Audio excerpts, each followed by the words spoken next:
ज्ञानावरणीय दर्शनावरणीय का विषय कल हुआ। कोई उसके विषय में अस्पष्टता हो तो पूछ लें। कैसे ज्ञानावरणीय का बंध होता है, कैसे दर्शनावरणीय का बंध होता है,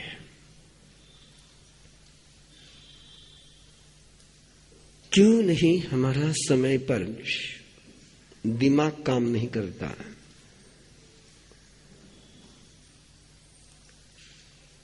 क्यों नहीं हमें जो जानकारी है उसका समय पर हम उपयोग नहीं कर पाते।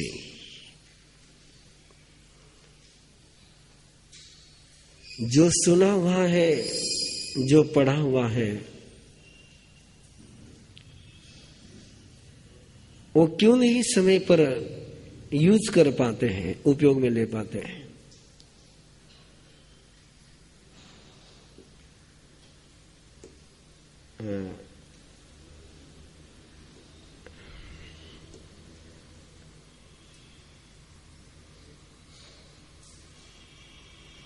रेड्डी, आवाज को थोड़ा शार्प कर दो, शार्प करो, मॉनिटर को भी शार्प करो, स्मूथ मत रखो, शार्प करो।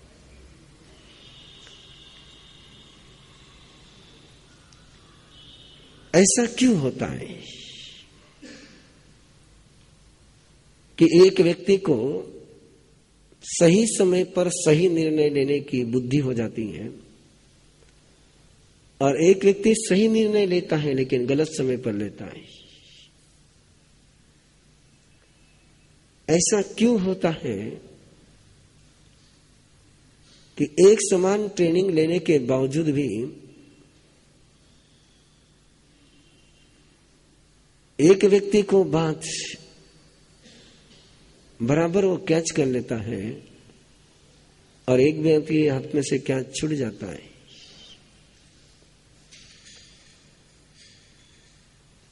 बॉल सामने से आ रहा है और ये भी पता है कि उसको कैसे पकड़ना है, लेकिन जानते हुए भी समय पर गलत कदम उठ जाता है। इसका कारण क्या है? ज्ञानावरणीय कर्म।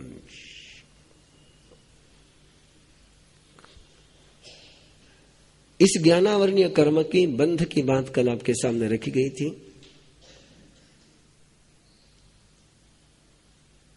ज्ञानावरणीय कर्म के सामान्य समाधान का सूत्र इस दूसरे सत्र में आपको दिया गया था सोमवार के दिन कि अपने ज्ञानावरणीय कर्म का क्षय, अपने ज्ञानावरणीय कर्म का उपशम, अपने ज्ञान की प्रगल्भता कैसे बढ़ाई जा सकती है। पिछले सप्ताह में जो प्रयोग दिया गया था उसमें केवल स्वयं की शक्ति का प्रयोग था और इस सप्ताह में जो प्रयोग दिया गया आपको वो शक्ति और भक्ति दोनों के संगम का प्रयोग दिया गया कि अपनी शक्ति के साथ में अपनी भक्ति भी काम में ले। इसलिए नमो तिथ्यरानम, नमो बोहि दयानम, जो ज्ञान के दाता है, जिनका सामर्थ्य ही कंकर को शंकर बनाने का है, उस ऊर्जा को ग्रहण करते हुए यदि हम अपनी कोई समस्या बोध के लिए मार्ग मांगते हैं तो बड़े अटपटे से मार्ग मिल जाते हैं, बहुत अटपटे से मार्ग मिल जाते हैं। एक छोटा सा प्रसंग दे रहा हूं आपको, पता चले कि कैसे अटपटे से मार्ग मिल जाते हैं।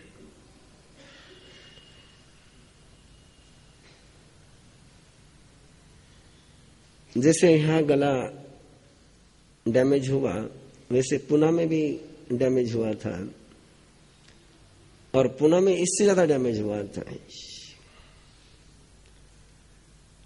और पहली बार पर्यूषण पर्व के बाद हुआ था, दूसरी बार गुस्से के कारण से नहीं हुआ था, दूसरी बार हुआ था कुछ और कारण से। व्याख्यान देते देते उत्तराधीन सूत्र की आराधना कराते कराते 13 के दिन, जिस दिन तेला शुरू करते हैं उस दिन 36वें अध्याय की आराधना खड़े रह करके करने के लिए खड़े हुए और अचानक चक्कर आकर के नीचे बैठना पड़ा। तो चक्कर आकर के नीचे बैठने के बाद मैंने बोलने की नहीं थी स्थिति, तो ये उस समय तीर्थेश ऋषि महाराज साहब उस समय वैराग्य अवस्था में थे। मैंने उनको कहा कि तुम स्वाध्याय कराओ। मैंने थोड़ी देर स्वर परिवर्तन का प्रयोग किया और स्वर परिवर्तन का प्रयोग करने के बाद एक 5 मिनट में मैं नॉर्मल हो गया और फिर आगे मैंने 1.5 घंटा कार्यक्रम दिया। लेकिन उस 1.5 घंटा कार्यक्रम में वो चक्कर आने में, पसीना आने में, अंदर में डिहाइड्रेशन हो गया, क्या हो गया पता नहीं, और उसके बावजूद मैं बोलता गया। तो तब तक तो कुछ नहीं, लेकिन जब अंदर कमरे में गया तो थूक निगलने में भी परेशानी होने लग गई। ENT स्पेशलिस्ट को बुलाया तो उसने कहा कि अंदर जख्म हुई है। मैंने कहा स्टीम से काम चल जाएगा, गरारे से काम चल जाएगा। बोले ना स्टीम काम करेंगी ना गरारे काम करेंगे। 5 दिन का एंटीबायोटिक्स का कोर्स आपको करना ही पड़ेगा और सामने दिवाली का तेला है। मैंने कहा संभव नहीं है। बोले इस हालत में यदि आप बोलेंगे तो जख्म और बढ़ जाएगी। मैंने कहा दवा तो लेता नहीं मैं, और वो चले गए। फिर मैंने तीर्थंकर परमात्मा और गुरुदेव से निवेदन किया कि रास्ता चाहिए, दवा लेनी नहीं है, एंटीबायोटिक्स लेनी नहीं है, और रास्ता चाहिए। आपने शायद कल्पना भी नहीं करी होंगी और कोई डॉक्टर के किसी मेडिकल साइंस में भी वो प्रयोग मिलना नहीं है। आप स्टीम लेंगे तो अधिक से अधिक विक्स के लेने की सुस्ती है अपने को, या बेंजाइन टिंचर डाल करके। और बोध हुआ कि ग्लिसरीन डाल करके स्टीम ले ले, और मैंने ग्लिसरीन डाल करके स्टीम ली, बाफरा लिया, पेट के बल सो गया। जैसे जैसे बोध हो रहा था वैसे करता चला गया और पेट के बल पर सो गया। और ग्लिसरीन की स्टीम लेने के कारण से जो लाल बन रही थी, थूक बन रही थी, उसको निगलता गया। 2 घंटे के अंदर गला ओके हो गया। 2 घंटे के अंदर न कोई एंटीबायोटिक्स न कुछ, क्योंकि वो जो गला डैमेज हुआ था वो केवल मेरे एक्शन से हुआ था, गुस्से के कारण से नहीं हुआ था। गुस्से के कारण से हो गया वो तो मैंने पहले भुगत लिया था। मैंने जब जानकारी दी डॉक्टर को कि बिना एंटीबायोटिक्स के मैं ठीक हो गया हूं और 2 घंटे में ठीक हो गया हूं, तो डॉक्टर यही नहीं था, स्थानकवासी ओसवाल था। बोले क्या किया आपने? बोले मैंने कुछ नहीं किया, मुझे ऐसा सूझा कि ग्लिसरीन का बफारा लूं, और मैंने ग्लिसरीन का बफारा लिया। बोले ग्लिसरीन का बफारा कहीं होता है क्या? मैंने कहा मैंने लिया है और मुझे आराम हो गया। जो हम नहीं जानते हैं वो बोध भी वहां से प्राप्त होता है। जो रास्ता हम नहीं जानते हैं वो रास्ता भी प्राप्त हो जाता है। इसलिए वो प्रयोग कि जिस बात को मैं मेरे बल पर प्राप्त नहीं कर सकता हूं, उस बात को मैं परमात्मा की शक्ति के बल पर प्राप्त सहज कर सकता। जब आप कंसल्टेंट की सलाह से काम करते तो जो आपको नहीं सोचता उसकी सलाह आप मान लेते हैं। तो तीर्थंकर की कंसल्टेंसी का यूज करने के लिए दिक्कत क्या है आपको? जो कानून की बात आपके समझ में नहीं आती है वो वकील आपको समझा देता है, आपके समझ में आ जाती है। जब डॉक्टर के ज्ञान का उपयोग आप कर सकते हो, जब वकील के ज्ञान का उपयोग आप कर सकते हो, तो तीर्थंकर के ज्ञान का उपयोग क्यों नहीं करें? डॉक्टर और वकील के ज्ञान की फीस चुकानी पड़ती है और तीर्थंकर के ज्ञान का उपयोग करने के लिए केवल भक्ति की आवश्यकता होती है, केवल श्रद्धा की आवश्यकता होती है, केवल उनके ज्ञान को ग्रहण करने की अपनी क्षमता को विकसित करने को भक्ति कहते हैं। भक्ति का नाम क्या है? नमस्कार करना, भक्ति करना, प्रणाम करना, समर्पण करना। इसका इतना ही मीनिंग है कि मैं ग्रहण करने के लिए समर्थ हो रहा हूं। सामने से जो वरदान बरस रहे हैं उनको ग्रहण करने की क्षमता स्वयं में डेवलप करना, जागृत करना, इसको भक्ति कहते हैं। और सामने से जो मिल रहा है उसको लेने के लिए दरवाजे बंद कर देना, इसको अहंकार कहते हैं। अहंकार कहते हैं, ईगो कहते हैं, अभिमान कहते हैं। अभिमान में होगा क्या? केवल सामने से जो ऊर्जा आ रही है उसके लिए आपके प्रवेश के दरवाजे बंद हो जाएंगे। और जैसे आप श्रद्धा, भक्ति, अवभाव जागृत करते हैं, सामने से जो ऊर्जा आ रही है उसको ग्रहण करने का सामर्थ्य आप में आता है। तो श्रद्धा का अर्थ है परमात्मा की शक्ति को ग्रहण करने का रास्ता, टेक्निक, उपाय। और श्रद्धा नहीं करने का अर्थ है कि श्रद्धे की, आराध्य की, दिव्य पुरुषों की शक्ति को ग्रहण करने के लिए इनकार कर देना है। कंकर पर भी पानी बरसता है, मिट्टी पर भी पानी बरसता है। मिट्टी उसको ग्रहण करती है, कंकर उसको ग्रहण नहीं करता है। जब आप मूंग भिगोते हैं, मोठ भिगोते हैं, तो कुछ दाने ऐसे होते ही है कि जिनको आप कुच्चर कहते हैं। कुच्चर ही कहते हैं ना, जो कद्दूर जो फूलते नहीं है, पानी में रह करके भी फूलते नहीं है, अंकुरित नहीं होते हैं। क्यों? कि वो पानी को ग्रहण नहीं करते हैं। जिन्होंने पानी को ग्रहण कर लिया वो बीज फल बन गया, और जिस बीज ने पानी को ग्रहण नहीं किया वो बीज अपनी यात्रा आगे बढ़ा ही नहीं सकता, वही की वही रहता है। अहंकार का बंधु केवल इतना सा मीनिंग है कि पानी उपलब्ध है लेकिन मैं ग्रहण नहीं कर रहा हूं। और कोई बीज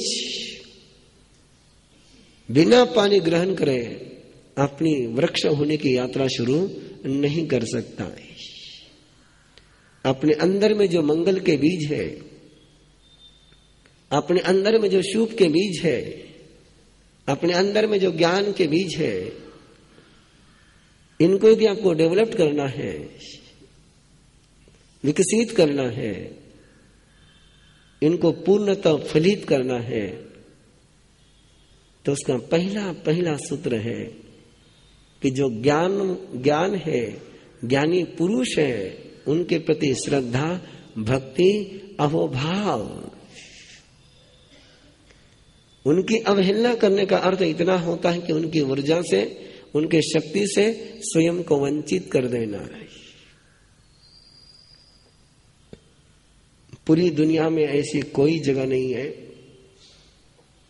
कि जहां निगेटिव एनर्जी नहीं है, और पूरी दुनिया में ऐसी कोई जगह नहीं है कि जहां डिवाइन पॉजिटिव एनर्जी नहीं है। दोनों ही ऊर्जा वहां पर है, यहां पर अभी है, यहां पर भी दोनों ऊर्जाएं हैं, नेगेटिव भी है और पॉजिटिव भी है। किस ऊर्जा को ग्रहण करना है, ये ऊर्जा तय नहीं करती है। ये कौन तय करता है? ये हम तय करते हैं।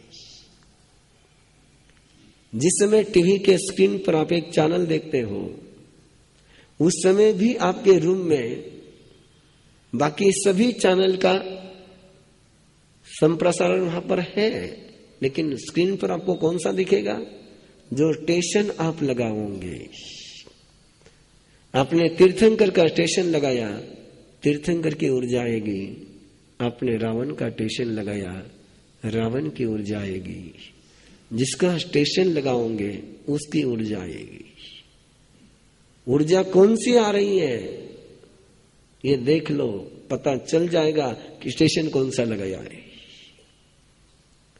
ऐसा हो नहीं सकता है कि स्टेशन आप राम का लगाओ और रावण की ऊर्जा आए, ऐसा हो नहीं सकता है।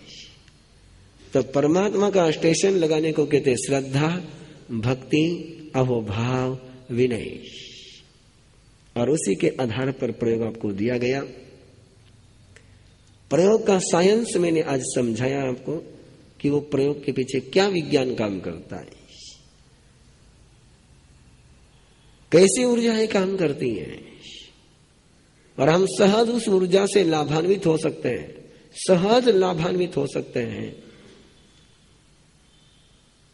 उस ऊर्जा का काम ही केवल इतना है, वो है आपके लिए, मेरे लिए।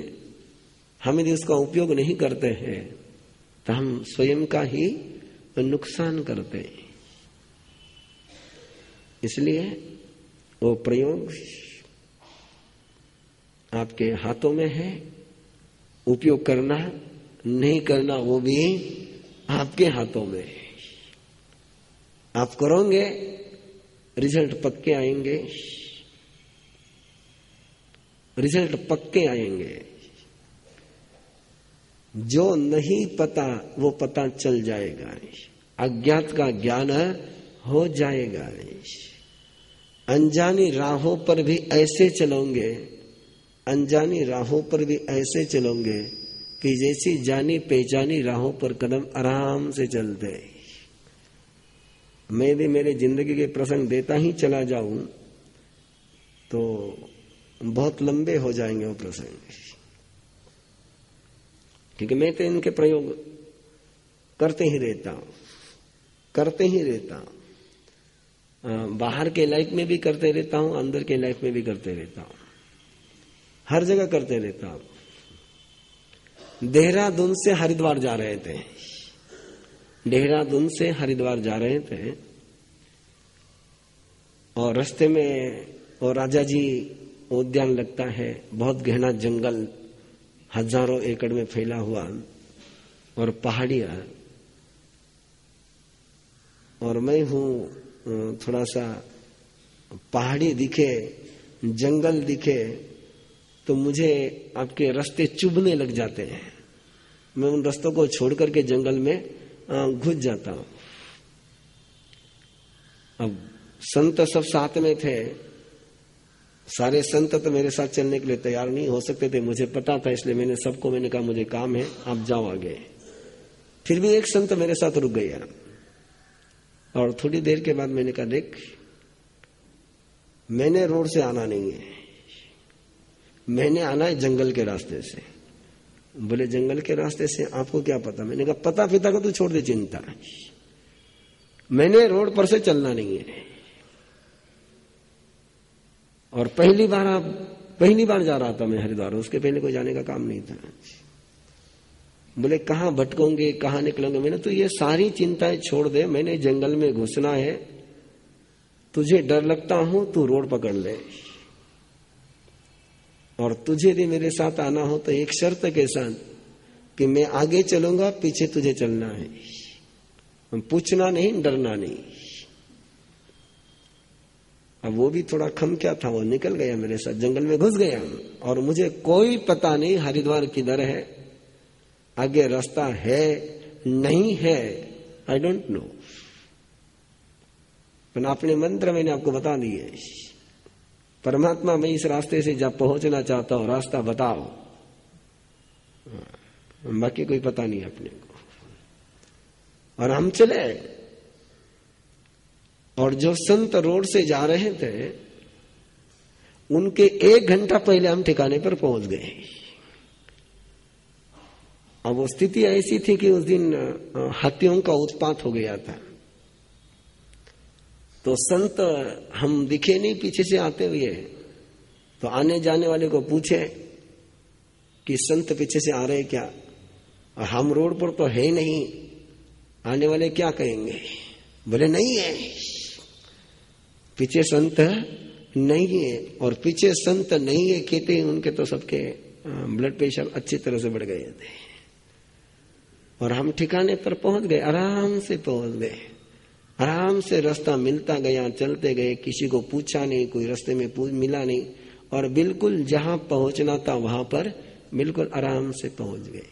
इसलिए मैं तो ये प्रयोग करते ही रहता हूं, करते ही रहता हूं, मैंने इन प्रयोगों को छोड़ना नहीं है, क्योंकि वो तीर्थंकर की सत्ता है और उनकी ऊर्जा हर जगह हर किसी को उपलब्ध है, हर किसी को हर जगह उपलब्ध है, आप उसका उपयोग करें। विधि पूरी ध्यान में है ना, सिंपल विधि है, सिंपल विधि है। टीचर के पास सीखना हो तो डिसिप्लिन होती है, टीचर के पास सीखना हो तो डिसिप्लिन होती है, मां के पास सीखना हो तो डिसिप्लिन, गणवेश, यूनिफॉर्म, टाइम टेबल, शेड्यूल, क्या क्या करोगे, हाँ, ये कुछ भी करोगे तो मां से दूर हो जाओगे, और विदाउट डिसिप्लिन टीचर के पास जाओगे तो पनिशमेंट मिलेगी। आपको कौन से रास्ते से जाना है आप सोचो, तीर्थंकर को मां बना करके जाना है कि तीर्थंकर को टीचर बना करके जाना है? मैं तो मां बना करके जाता हूं, नो डिसिप्लिन, हाँ, नो डिसिप्लिन। इसलिए मैं स्वाध्याय के रास्ते पर नहीं चलता हूं, मैं आराधना के रास्ते पर चलता हूं कि आराध्य है, श्रद्धेय है, वात्सल्यमय है, मैं कुछ भी करूं तो संभालने की जिम्मेदारी तुम्हारी है, मैं नहीं जानता। गलती करना मेरा अधिकार है, सुधारना तुम्हारा कर्तव्य है। बात समझ में आई क्या मेरी आपकी? गलती करना मेरा अधिकार है और सुधारना तुम्हारा कर्तव्य है। आराम से चलिए, डोंट वरी, नो टेंशन। समझ में आई बात? ज्ञानावरणीय दर्शनावरणीय की बात समझ में आई हो तो वेदनीय कर्म की बात शुरू करूं। शुरू करूं या वेदनीय कर्म की बात? हाँ,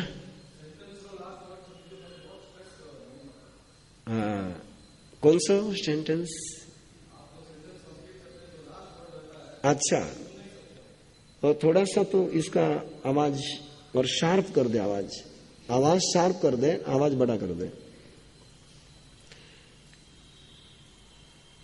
अब उसके दो कारण हैं। एक तो मेरा आवाज, मुझे जोर से बोलने की बिल्कुल आदत नहीं है, मैं बहुत धीमे बोलता हूं। मैं कितने आवाज में बोल रहा हूं, मैं बहुत धीमे बोलता हूं, ये मेरा आवाज है। माइक के सामने इसको लग रहा है आपको कि आवाज बढ़ाए, लेकिन मैं बिल्कुल तो विदाउट स्ट्रेस, सहज। मैं मेरी आंखों को भी कांटे नहीं बनाता, मेरे गले को भी कांटा नहीं बनाता, मैं उस फूल के समान ही रखता हूं। आप भी वैसा ही रखो। श्रद्धा का रास्ता विदाउट डिसिप्लिन का रास्ता है। श्रद्धे के साथ जुड़ने के लिए कोई कानून नहीं है, कोई कानून नहीं है। और किसी के साथ भी जुड़ना हो तो बिना कानून के आप जुड़ नहीं सकते हो। श्रद्धे के साथ जुड़ने के लिए कोई कानून नहीं, कोई टैक्स नहीं।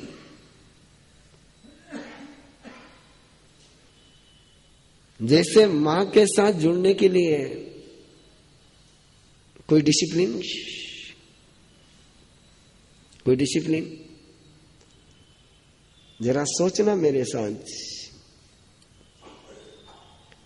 बच्चे के कारण से मां है कि मां के कारण से बच्चा है? बच्चे के कारण से मां है, बच्चा नहीं हो तो नारी की नारी रह जाएगी। बच्चे ने नारी को मां बनाया है, बेटे ने नारी को मां बनाया है। बेटा नहीं होता तो नारी ही रहती हो। इसलिए सारी माताओं ने बेटों को धन्यवाद देना चाहिए कि उन्होंने तुमको मां के पद पर प्रतिष्ठित किया है। बेटे नहीं होते तो आपको मां कौन कहता है?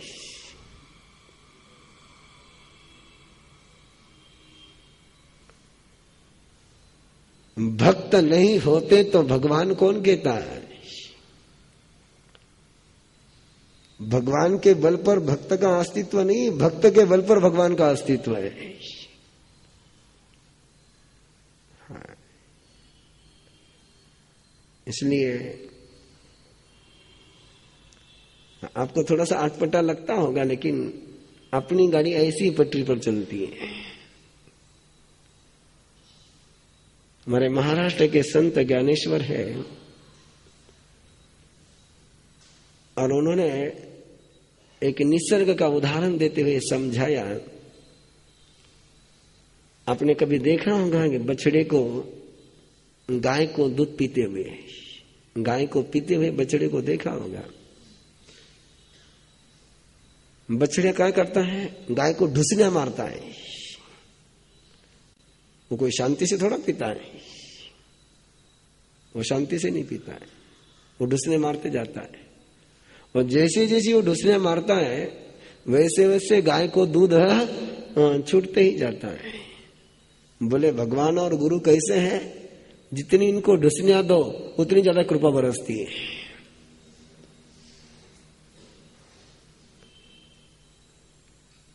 इनको कष्ट नहीं दो तो ये नाराज हो जाते हैं, और इनको तकलीफ दो तो ये खुश हो जाते हैं।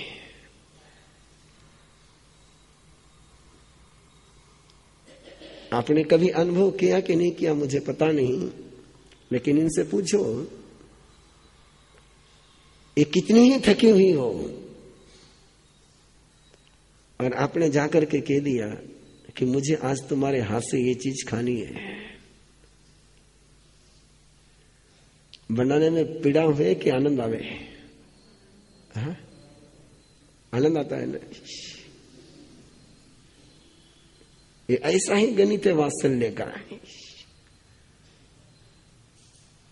बच्चा जितना मां को तंग करता है उतना ही मां को उस पर प्यार उमड़ उमड़ करके आता है। और बच्चा तंग नहीं करे तो मां परेशान हो जाती है, कोई सुस्त जिसे बैठे हुए। जितना बच्चा नटखट उतना मां को प्यारा लगता है। जितना बच्चा शांत, कई काम रो।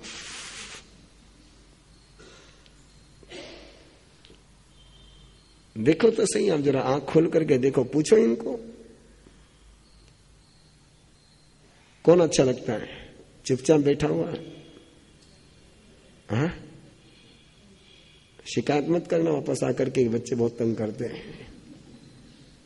हाँ, तो आइए वेदनीय कर्म की थोड़ी सी बात आज रख रहा हूं।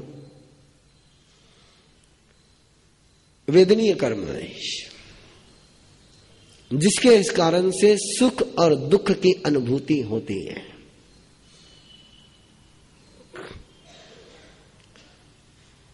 ध्यान में रखना,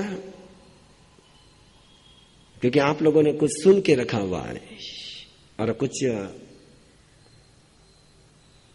कि आपने सुन करके रखा हुआ। सुख भी जैसी मान्यता होगी, अपने मन पर है सुख दुख। आप क्या कहते हैं? सुख कैसा है? अपने मानने पर है सुख, अपने मानने पर है दुख। दुख माना तो दुख होगा, सुख माना तो सुख होगा। और आप लोगों ने बहुत लंबे लंबे व्याख्यान सुने हुए हैं कि संसार का सुख झूठा है। सुना रहे कि नहीं सुना रहे? संसार का सुख है झूठा है, और संसार का दुख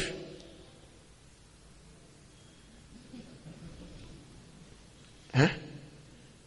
अरे संसार का सुख झूठा है तो संसार का दुख है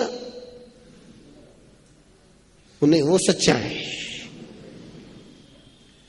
क्या नीति है? क्या नीति है? संसार का सुख भी सच्चा है और संसार का दुख भी सच्चा है।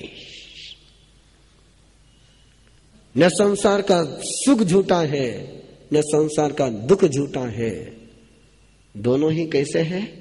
सत्य है, बिल्कुल सत्य है। न संसार के सुख को इनकार करो, न संसार के दुख को इनकार करो।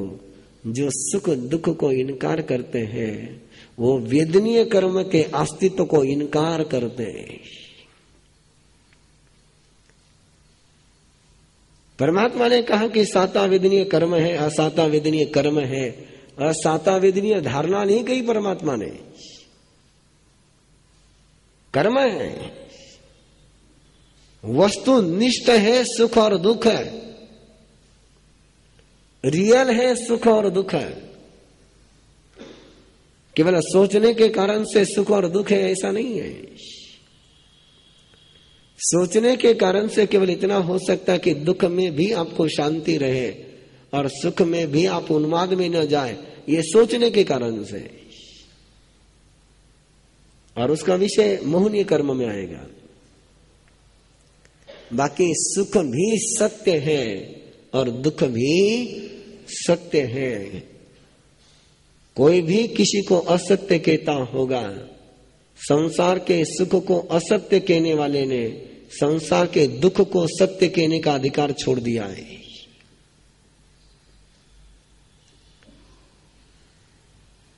आप लोग पूछते नहीं हो, आप लोगों को पूछने की आदत लगानी चाहिए। कि एक तरफ वो कहते कि संसार के सुख झूठे हैं और दूसरे तरफ वो कहते कि पुण्य के कारण से सुख की अनुभूति होती है और पाप के कारण से दुख की अनुभूति होती है। तो बोलना पुण्य खरा है कि खोटा है? यदि पुण्य के कारण से सुख की अनुभूति होती है तो सच की झूठ। सच है, पुण्य भी सत्य है, पाप भी सत्य है। पुण्य का फल भी सत्य है, पाप का फल भी सत्य है। पुण्य के फल को भी छोड़ा जा सकता है और पाप के फल को भी छोड़ा जा सकता है। जब आप उपवास करते हो तब क्या आपको खाने को नहीं मिलता इसलिए उपवास करते हो?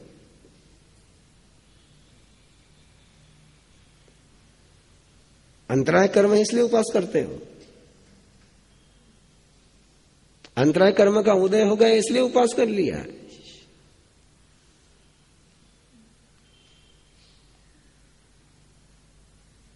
नहीं। अंतराय कर्म का कोई उदय नहीं है। मेरे पुण्य के फल की रोटी लगी हुई है, लेकिन उस फल को चखना कि नहीं चखना ये मेरा विषय है।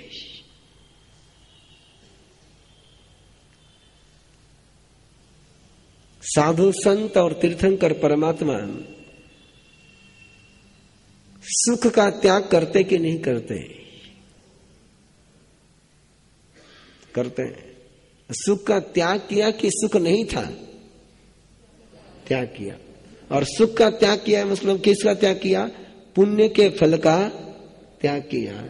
और जब पुण्य के फल का त्याग किया जा सकता है तो पाप के फल का त्याग नहीं किया जा सकता क्या?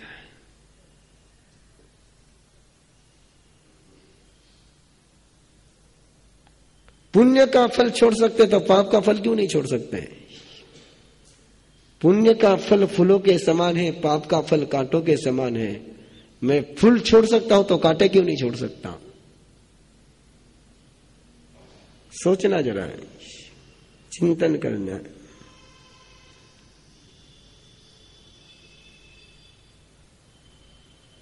दुख ये पाप का फल है, सुख ये पुण्य का फल है। जब मैं पुण्य का फल छोड़ सकता हूं तो पाप का फल भी छोड़ सकता हूं। कि दोनों ही किसके हैं? वेदनीय कर्म के हैं। एक ही पेड़ है, पेड़ एक ही है, वेदनीय कर्म का पेड़ है। और वेदनीय कर्म के पेड़ को ही सुख का भी फल लगता है और दुख का भी फल लगता है। यदि मैंने पेड़ के सुख के फल को छोड़ दिया है तो दुख के फल को भी मैं छोड़ सकता हूं। लेकिन धारणा है बोली उल्टी है कि सुख तो छोड़ सको, दुख नहीं छोड़ सको। क्यों भाई? क्यों? क्या कारण? जब सुख को छोड़ने के रास्ते हैं तो दुख को छोड़ने के भी रास्ते हैं। इसलिए वेदनीय कर्म की आज दो बातें आपके पास क्लियर करना चाहता हूं। पहली बात, सुख दुख दोनों ही सत्य है। न सुख झूठा है न दुख झूठा है, दोनों ही सत्य है। जीवन में सुख ज्यादा है कि दुख ज्यादा है? हाँ? सुख ज्यादा है। क्या ज्यादा है? सुख ज्यादा है, दुख बहुत कम है। मैं ऐसा मैं नहीं कहूंगा, कह नहीं सकता हूं। वेदनीय कर्म है तो सुख भी है और दुख भी है।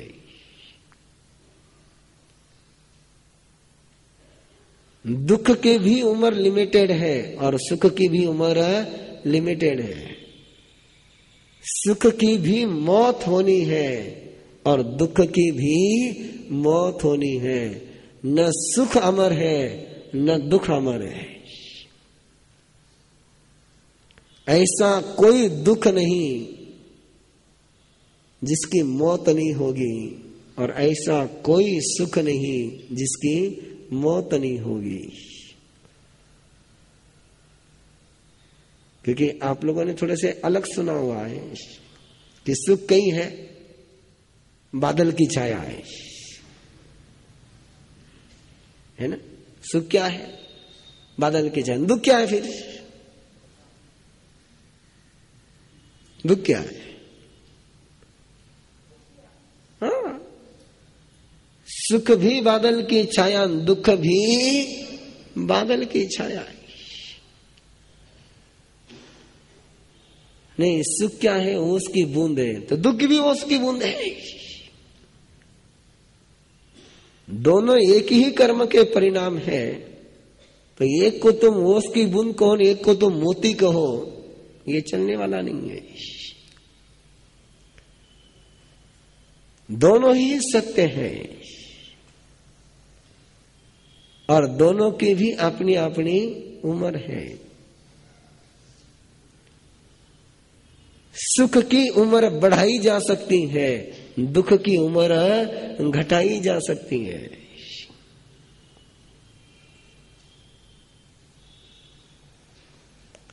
दुख को सुख में बदला जा सकता है, सुख को दुख में बदला जा सकता है।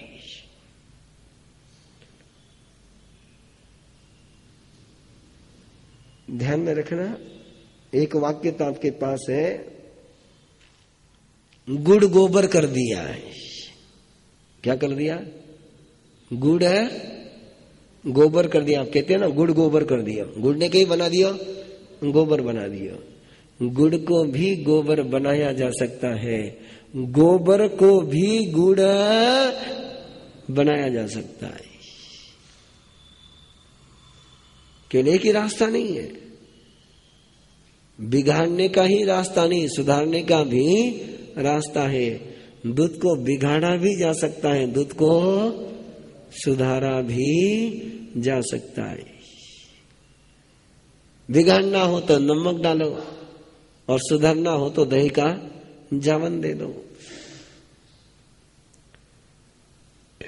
इसलिए सुख को बढ़ाया भी जा सकता है, दुख को घटाया भी जा सकता है,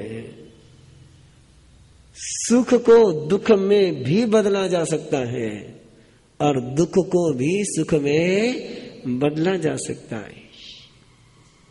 जरूरी नहीं है कि दुख दुख ही रहेगा और जरूरी नहीं है कि सुख सुख ही रहेगा। दुख को भी सुख में बदला जा सकता है और सुख को भी दुख में बदला जा सकता है। ये किसी की कृपा से नहीं होते।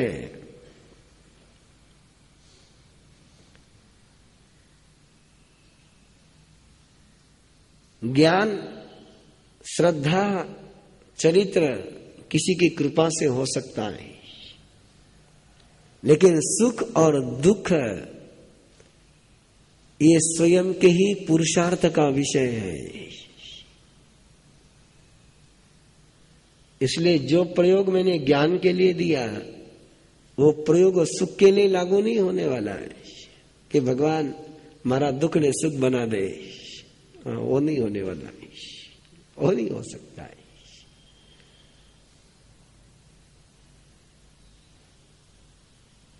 ये सारी प्रक्रियाओं का विषय है।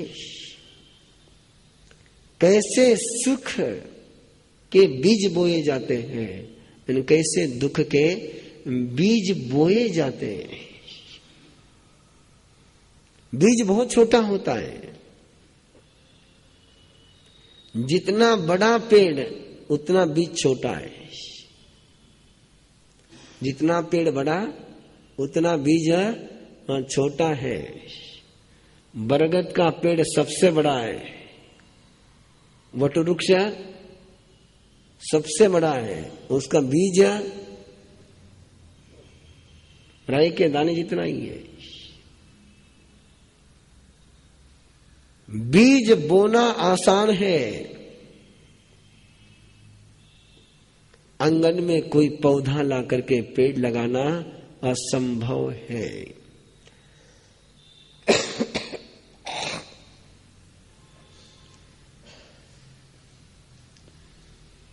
बरगद का बीज बोया जा सकता है, लेकिन कहीं का बरगद का पेड़ उखाड़ करके आंगन में नहीं लगा सकते।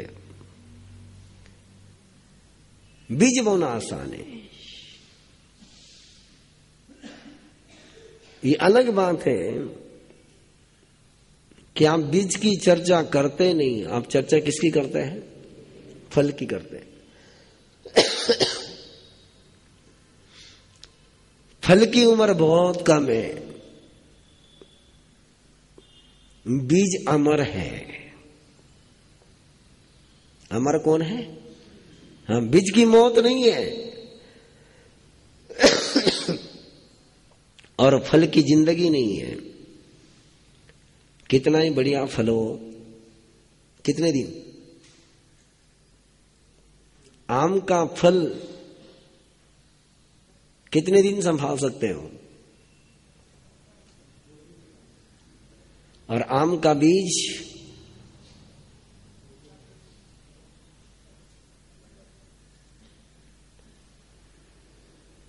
इसलिए फल की खोज मत करो, बीज बोने का पुरुषार्थ करो।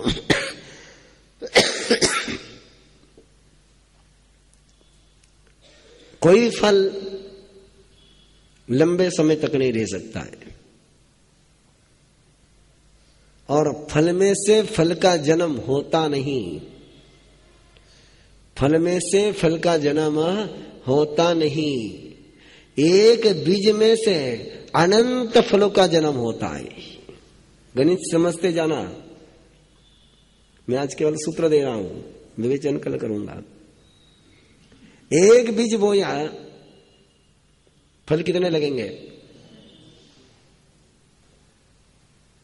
चाहे सुख का बीज बो दो, चाहे दुख का बीज बो दो, फल कितने लगेंगे? सुख के बीज के फल भी अनंत है, दुख के बीज के फल भी अनंत है। इसी को तो बीज कहते हैं। बीज किसको कहते हैं?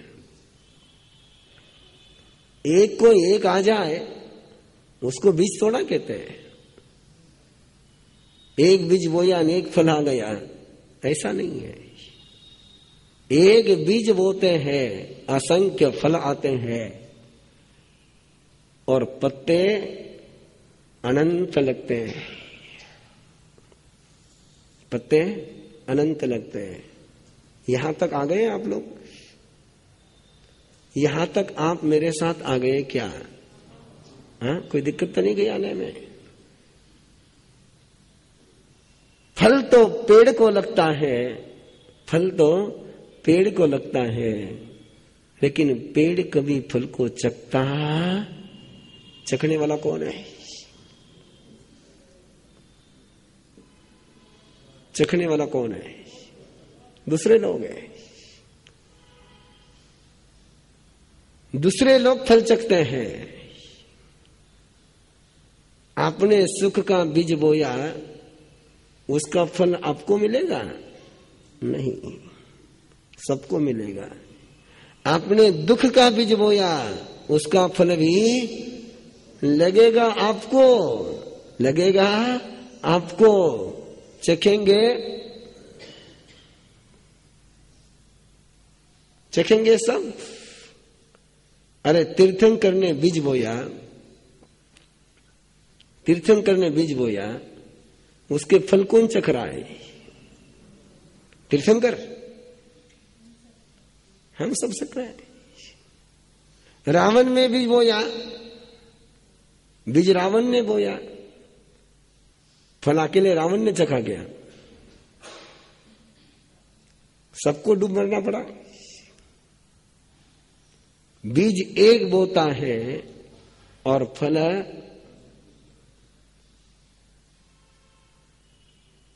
समय लगेगा आपको, क्योंकि वो बिल्कुल आपकी मूलभूत धारणा को, जो आपकी पक्की, बिल्कुल पक्की धारणा बनकर के बैठी हुई है, उसको छेद दिया जा रहा है कि जिसका कर्म उसका फल।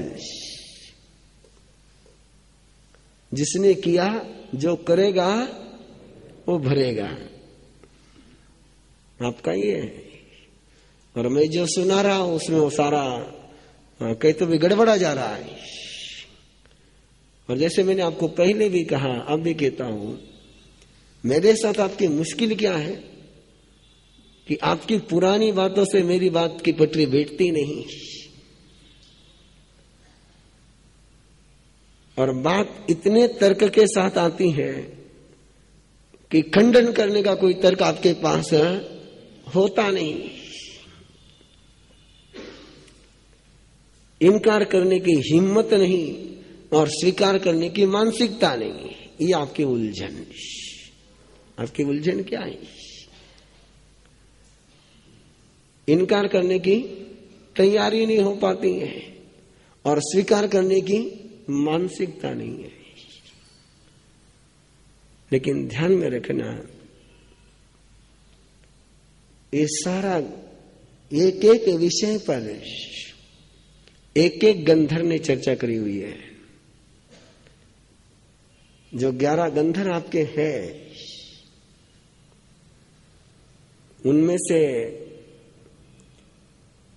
अग्निभूति, पहले गंधर्व इंद्रभूति, दूसरे अग्निभूति। अग्निभूति कर्मों को नहीं मानते थे। वो कर्मों को क्या कहते थे? सपना है। ये सुख दुख क्या है? सपने। ये किसकी धारणा थी? अग्निभूति की थी।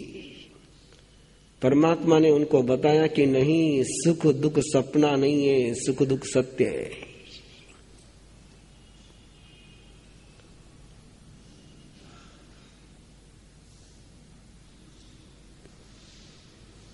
पुण्य भी स्वतंत्र है और पाप भी स्वतंत्र है।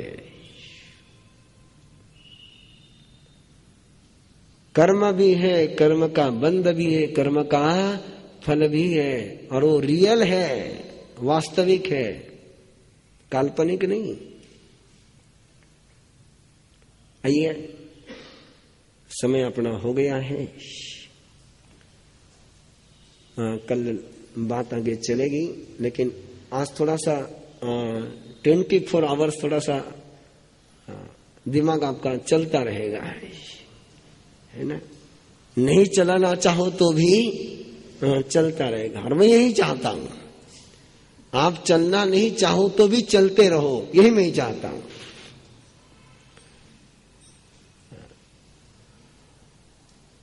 कल कर लेंगे।